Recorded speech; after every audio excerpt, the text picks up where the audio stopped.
চতুর্দিকে ঘোর অন্ধকার, কোনো দিকে কোনো শব্দ নেই। চেয়ার টেবিলগুলো যেখানে ছিল সেইখানেই আছে। কফির পেয়ালা দুটো চেয়ারের হাতার ওপর সেইভাবেই রয়েছে দেখলাম। দরজা বন্ধ করে পুনর্বার শুয়ে পড়লাম, কিন্তু মন বড় চঞ্চল হলো। আমার স্ত্রী নির্বাক। খানিক পরে দরজায় ধপাধপ শব্দে কে 5 বার ঘা দিল। আমার স্ত্রী ক্ষীণ স্বরে বললেন, ইঁদুরে দরজায় ওভাবে ধাক্কা দিতে পারে না। কথাটা সত্য, কিন্তু তাকে কি জবাব দেব? মুখ বুজে পড়ে থাকলাম। বাকি রাত্রিটুকু নির্বিঘ্নেই কাটল। বইপাড়া লাইভ, গল্পের বিচিত্র ডোজ বইপাড়া থেকে রোজ প্রতি শনিবার ঠিক রাত 8টায় আমরা থাকব আপনাদের সঙ্গে বইপাড়া থেকে সরাসরি। এই অনুষ্ঠানের যে কোনো অংশের যে কোনো রকম পাইরেসির বিরুদ্ধে উপযুক্ত আইনি ব্যবস্থা নেওয়া হবে। আজকে আপনারা শুনবেন দীনেন্দ্র কুমার রায় রচিত ভূতের সাক্ষী। বর্তমান গল্পটি আমরা নিয়েছি বিন্দু বিসর্গ পাবলিশার্স থেকে প্রকাশিত দীনেন্দ্র কুমার রায়ের অলৌকিক সমগ্র বইটি থেকে।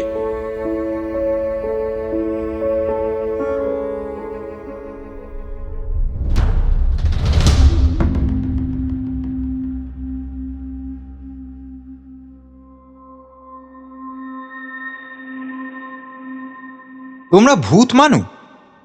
কেউ বলে ভূত আছে, কেউ বলে ভূত নেই। ভূতের ভয় একটা কুসংস্কার মাত্র। 2-1 সম্ভ্রান্ত শিক্ষিত লোকের কাছে ভূতের গল্প শুনেছি। ভূতের অত্যাচারে বাড়ির লোকজন অস্থির। তারা নিজের চোখে ভুতুড়ে কাণ্ড দেখেছেন। সেই সকল কাণ্ড, ভূতের ভীষণ উপদ্রব, সেসব চোখে না দেখলে বিশ্বাস করা যায় না। কিন্তু যারা তা দেখেছেন তাদের কথা অবিশ্বাস করতে পারিনি।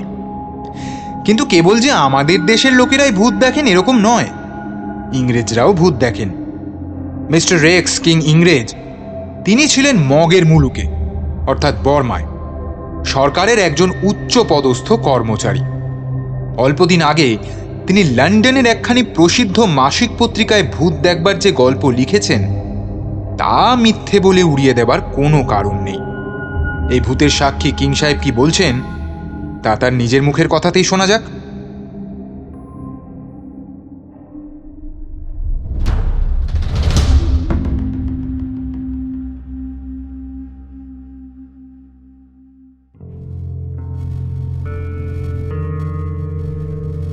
আমার বয়স যখন 15 বৎসর, সেই সময় আমি প্রথম ভূত দেখি। আমার এক ভগিনী তখন ভারতে ছিলেন। আমি তাঁরই সঙ্গে দেখা করতে গিয়েছিলাম। আমার সেই ভগিনীর স্বামী যুক্তপ্রদেশের হাথরাস শহরে ব্যারিস্টারি করতেন। আমি রাত্রিকালে তাঁদের কুঠিতে যাই। সেই বাড়ির কোনো কোনো ঘর সে সময় মেরামত করা হচ্ছিল। এই জন্য উপস্থিত শয়নকক্ষের অভাবে সেই রাত্রে আমার ভগিনী পতির অফিস কামরায় আমাকে শুতে দেওয়া হলো। আমি পরিশ্রান্ত দেহে যেমন শুয়েছি, সঙ্গে সঙ্গে গাঢ় নিদ্রা। আমার ভগিনীর ধর্মানুরাগ প্রবল ছিল। রবিবারে তিনি যথানিয়মে উপাসনা করতেন। গভীর রাতে হঠাৎ আমার ঘুম ভাঙল। সেই কামরার মাঝখানে একখানা টেবিল ছিল। সেই টেবিলে হাঁটু পেতে বসে একটি স্ত্রীলোককে উপাসনা করতে দেখলাম। তার মুখ অন্যদিকে থাকায় আমি তার মুখ দেখতে পাইনি, কিন্তু তার পরনে সাদা পোশাক ছিল। কালো চুলের দীর্ঘ বেনি তার পিঠের উপর ঝুলছিল। তাকে সে সময় সেখানে উপাসনা করতে দেখে আমি বিস্মিত হইনি, কারণ জানতাম দিদির ওই রকম অভ্যাস ছিল। মুখ দেখতে পাইনি, ভাবলাম দিদিই হবে। কিন্তু দিদি সেই অসময়ে তার স্বামীর অফিস ঘরে কি জন্যে উপাসনা করতে এলো তা বুঝতে পারলাম না। কিন্তু তার উপাসনায় ব্যাঘাত ঘটিয়ে সে কথা তখন তাকে জিজ্ঞাসা করা উচিত নয় ভেবে, বিশেষত ঘুমে তখন আমার চোখ জড়িয়ে আসছিল, স্থির করলাম ও কথা পরদিন সকালেই তাকে জিজ্ঞাসা করা যাবে। তারপর আবার ঘুমিয়ে পড়লাম।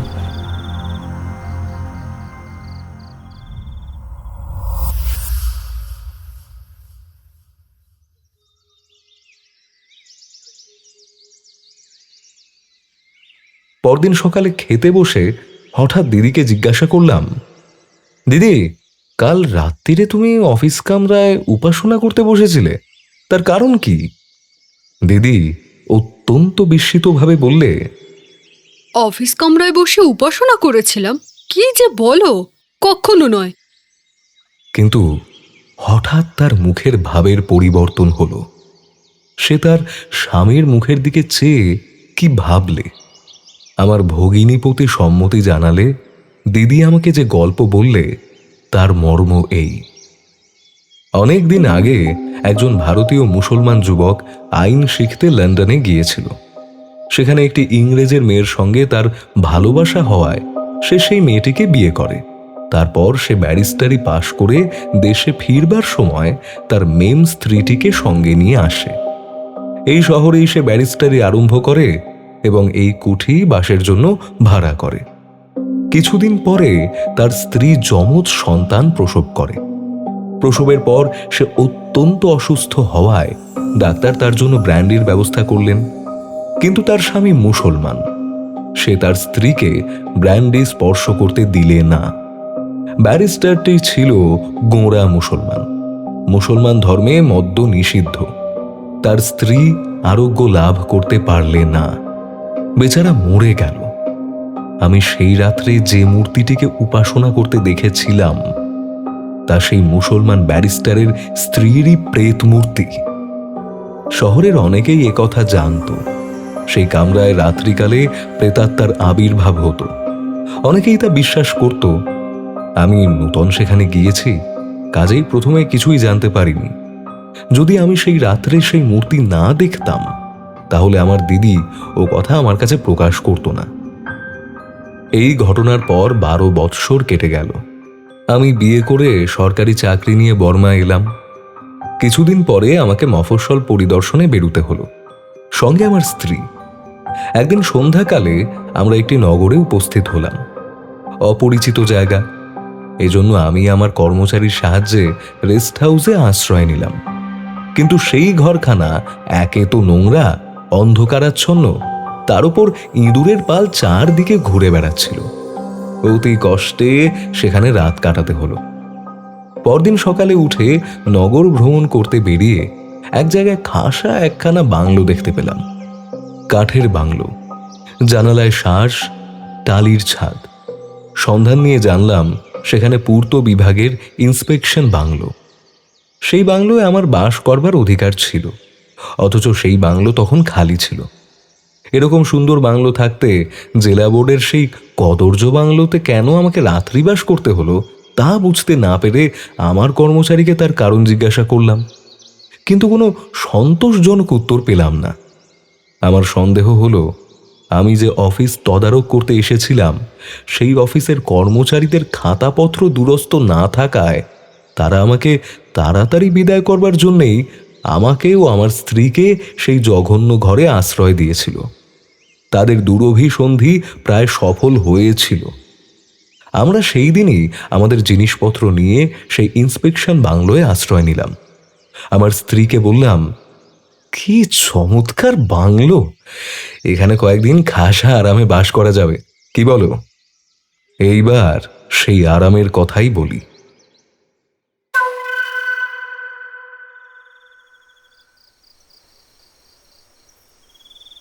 রাত্রি 10টার সময় বাংলোর দরজা বন্ধ করে আমরা বিছানায় শুয়ে পড়লাম। আমার মাস্টিফ কুকুর বেটি সেই কামরার এক কোণে আশ্রয় নিল। শয়নের পূর্বে আলোটা নিভিয়ে দিই, তারপর গভীর নিদ্রা। কিন্তু কি একটা শব্দে হঠাৎ নিদ্রাভঙ্গ হওয়ায় আমরা দুজনেই বিছানায় উঠে বসলাম। কান পেতে শুনলাম বারান্দায় কি ভীষণ দাপাদাপি। তারপর কে যেন টেবিলগুলো হড়হড় করে টানতে লাগলো, চেয়ারগুলো তুলে আছড়াতে লাগলো। সেই শব্দে কানে তালা লাগবার উপক্রম। ভীষণ কাণ্ড। আমার স্ত্রী বললেন, চোর ডাকাত নাকি, উঠে দেখো তো। আমি তৎক্ষণাৎ বিজলি বাতিটা জেলে চটি জোড়াটা পায়ে দিলাম। তারপর দরজা খুলে বারান্দার দিকে তাকিয়ে দেখি সেখানে জনপ্রাণীও নেই। চারদিক নিস্তব্ধ। চেয়ার টেবিলগুলো যেখানে ছিল সেই স্থানেই পড়ে আছে। একখানা আরাম কেদারার হাতার ওপর কফির পেয়ালা রেখেছিলাম। কফি পান করবার পর খালি পেয়ালা দুটো সেইখানেই ছিল। দেখলাম পেয়ালা দুটো পর্যন্ত স্থানভ্রষ্ট হয়নি। আমার কুকুর বেটি দরজার কাছে আমার পিছনে দাঁড়িয়েছিল। সে বারান্দায় যেতে রাজি হলো না। আমি তাকে বারান্দায় পাঠাতে চেষ্টা করলাম, কিন্তু সে লেজ গুটিয়ে আর্তনাদ করতে করতে খাটিয়ার নিচে পালিয়ে গেল। তার এই ব্যবহার ভারী অস্বাভাবিক মনে হলো। কিছুই বুঝতে না পেরে আমি দরজা বন্ধ করে বিছানায় শুয়ে পড়লাম। এ সকল ভুতুড়ে কাণ্ড বলে তখনও আমার সন্দেহ হয়নি। আমার স্ত্রীকে বললাম, ইঁদুরগুলোর কাজ। একটু ঘুম এসেছে, আবার দুবদাব দুমদাম শব্দ। এবার আগের চেয়েও ভীষণ শব্দ। মনে হলো টেবিল চেয়ারগুলো ভেঙে গুঁড়ো হয়ে যাবে। আমি আর স্থির থাকতে পারলাম না। আমার পিস্তল ও বিজলি বাতি নিয়ে দরজা খুলে বারান্দায় উপস্থিত হলাম। চতুর্দিকে ঘোর অন্ধকার, কোনো দিকে কোনো শব্দ নেই। চেয়ার টেবিলগুলো যেখানে ছিল সেইখানেই আছে। কফির পেয়ালা দুটো চেয়ারের হাতার ওপর সেইভাবেই রয়েছে দেখলাম। দরজা বন্ধ করে পুনর্বার শুয়ে পড়লাম, কিন্তু মন বড় চঞ্চল হলো। আমার স্ত্রী নির্বাক। খানিক পরে দরজায় ধপাধপ শব্দে কে 5 বার ঘা দিল। আমার স্ত্রী ক্ষীণ স্বরে বললেন, ইঁদুরে দরজায় ওভাবে ধাক্কা দিতে পারে না। কথাটা সত্য, কিন্তু তাকে কি জবাব দেব? মুখ বুজে পড়ে থাকলাম। বাকি রাত্রিটুকু নির্বিঘ্নেই কাটল।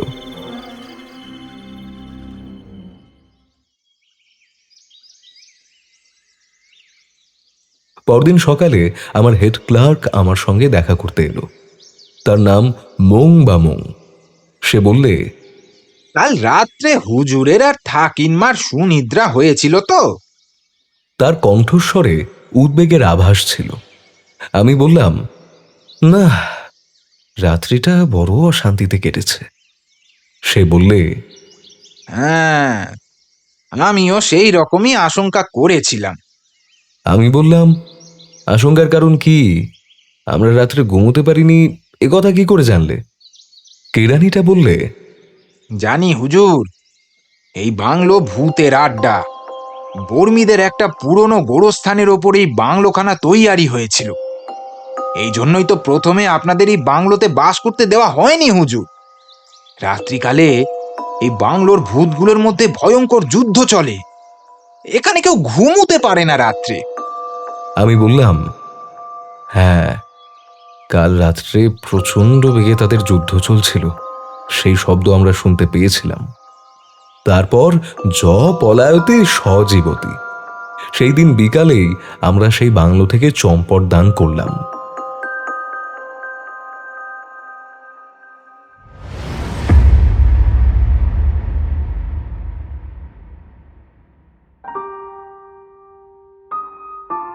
দুই বৎসর পরের কথা।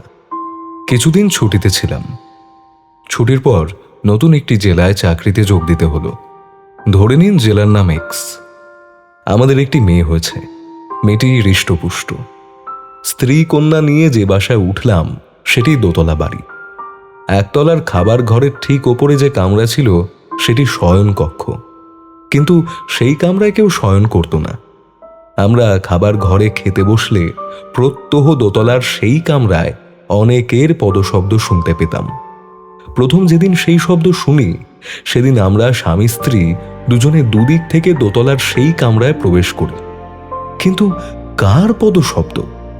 সেই কক্ষে জনপ্রাণীকেও দেখতে পাইনি। আমাদের চোখে ধুলো দিয়ে কারো পলায়নের উপায় ছিল না। তবে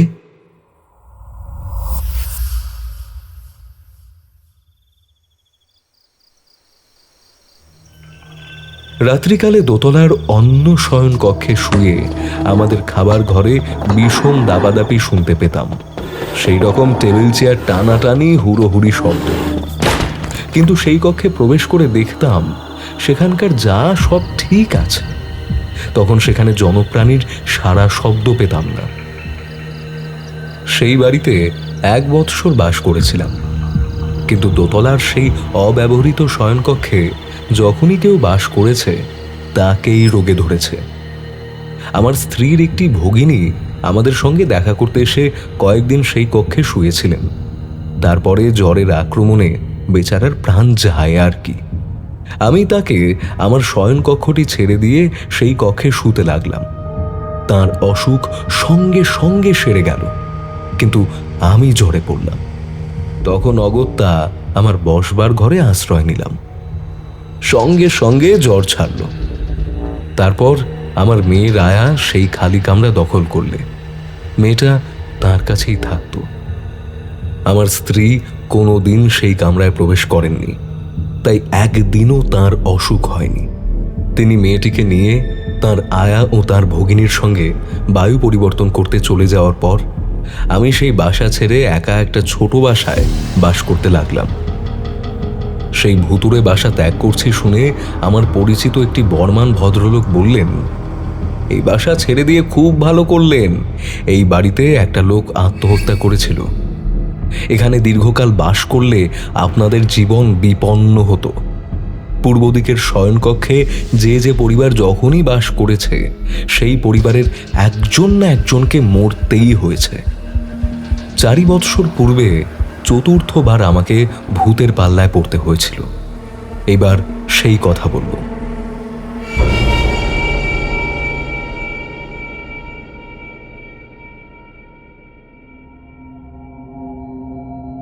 আমাকে মধ্যে মধ্যে বিভিন্ন জেলায় বদলি হতে হতো। ওটা আমাদের চাকরির দস্তুর। এবার একটা বড় জেলায় বদলি হলাম। সমর বিভাগের একটা খুব বড় বাড়িতে বাসা পেলাম। এই সময় আমি নিদ্রাহীনতা রোগে কষ্ট পাচ্ছিলাম। রাত্রে ঘুম হতো না, এজন্য বসে বসে বই পড়তাম। আমার স্ত্রী আলো জ্বালা থাকলে সে ঘরে ঘুমোতে পারতেন না, কাজেই তিনি ওধারের ঘরে শুতেন। মেয়েটা পাশের ঘরে শুয়ে থাকত।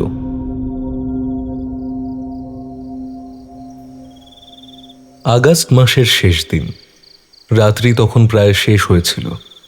একখানা প্রকাণ্ড নভেলের প্রায় 12 আনা অংশ পড়ে ফেলেছি। হঠাৎ আমি মুখ তুলে বারান্দার দিকের খোলা দরজার দিকে চেয়ে দেখলাম। দরজার বাইরে কি দেখলাম তা ঠিক বুঝতে পারলাম না, কিন্তু মনে হলো সেখানে একজন লোক সবুজ গাউন পরে দাঁড়িয়েছিলেন। তার স্থির দৃষ্টি আমার মুখের উপর, কিন্তু তার মুখের ভাব কি ভয়ঙ্কর! তার সেই কদাকার মুখ দেখে আমি সোজা হয়ে বসে ভয়ে কাঁপতে লাগলাম। আমার যেন মোহের সঞ্চার হলো। সম্ভবত কোনো দুষ্ট ভূত এসে আমার মনের ওপর প্রভাব বিস্তার করেছিল। কিন্তু পূর্ব দিক ফর্সা হবার আগেই আমি ঘুমিয়ে পড়লাম।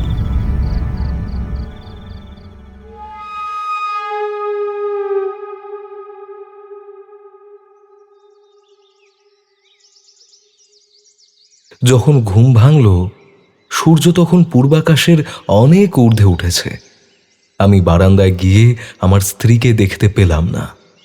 তিনি তার অনেক আগেই চা খেয়ে গিয়েছেন মনে করে ধূমপান করতে লাগলাম। খানিক পরে আমার স্ত্রী সেখানে উপস্থিত হলেন। তার মুখের দিকে চেয়ে বুঝতে পারলাম অত্যন্ত অশান্তিতেই তাকে রাত্রি যাপন করতে হয়েছে। তিনি বললেন, দেখো, রাত্রে আমার অবস্থা অত্যন্ত ভয়ানক হয়েছিল। ভয়ে এখনো আমার বুক কাঁপছে। আমি বললাম, কেন? ভয় পাওয়ার কারণ কি? তিনি বললেন, আমি নিজেই যা বুঝতে পারিনি তা তোমায় কেমন করে বোঝাবো। অনেক রাত্রে হঠাৎ ঘুম ভাঙলে মনে হলো একখানা গাঢ় মেঘ আমার সর্বাঙ্গ আচ্ছন্ন করেছে। আমি যথাসাধ্য চেষ্টাতেও বিছানা হতে উঠতে পারলাম না। তোমাকে ডাকবার চেষ্টা করলাম, কিন্তু মুখে কথা সরল না।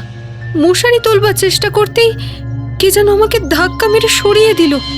কিরকম করে প্রাণ রক্ষা হলো তা জানি না। সেই সবুজ গাউনধারী লোকটার কথা আমার স্মরণ হলো।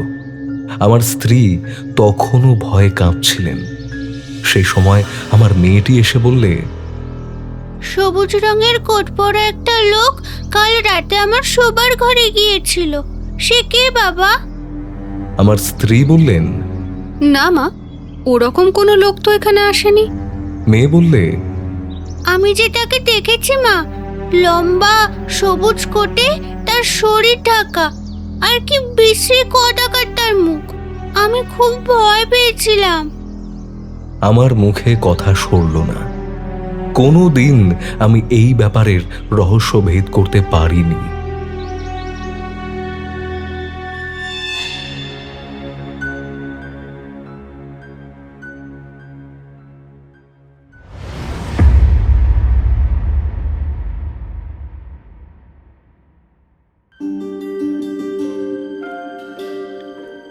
শুনছিলেন দীনেন্দ্র কুমার রায় রচিত ভূতের সাক্ষী। দীনেন্দ্র কুমার রায়ের জন্ম 1869 খ্রিস্টাব্দের 26শে অগস্ট অবিভক্ত বাংলার খুলনা জেলার মেহেরপুরে। রাজশাহী জেলার ডিস্ট্রিক্ট জজের ভূমিকা পালনের সঙ্গে রবীন্দ্রনাথের উপরোধে অরবিন্দ ঘোষের বাংলা শিক্ষকের ভূমিকাও পালন করেছেন। সম্পাদনা করেছেন সাপ্তাহিক বসুমতী সহ অন্যান্য অনেক পত্রিকা। তার সৃষ্ট বিখ্যাত গোয়েন্দা চরিত্র রবার্ট ব্লেক। 1943 খ্রিস্টাব্দের 27শে জুন কলকাতায় তিনি শেষ নিঃশ্বাস ত্যাগ করেন। আজকের গল্প পাঠে এবং কিং সাহেবের ভূমিকায় অভিক, হোটেলের হেড ক্লার্ক মং বামংয়ের ভূমিকায় সৌম্যদীপ, কিং সাহেবের ভগিনী, স্ত্রী এবং কন্যার ভূমিকায় দুর্বা, শব্দগ্রহণ, আবহ সঙ্গীত এবং স্পেশাল এফেক্টসে দেবদত্ত, প্রচার অলঙ্করণ অভিষেক, পর্ব পরিচালনায় সুশোভন, সমগ্র পরিকল্পনা ও পরিচালনায় অভিষেক চ্যাটার্জি। গল্পের সূত্রধর আমি সৌম্যদীপ। আজকের মতন বইপাড়াতে লাইভ এখানেই শেষ। আগামী সপ্তাহে আবারও আমরা হাজির হব নতুন একটি গল্প নিয়ে। বইপাড়ার সদস্য হন এবং সবার সাথে শেয়ার করুন, ভালোবেসে লাইক করুন, সাবস্ক্রাইব করুন এবং আগাম নোটিফিকেশনের জন্য পাশে থাকা বেল আইকনটি প্রেস করতে ভুলবেন না। আবারও দেখা হবে আগামী সপ্তাহে বইপাড়া লাইভে। বইপাড়া লাইভ, গল্পের বিচিত্র ডোজ, বইপাড়া থেকে রোজ। শুভরাত্রি।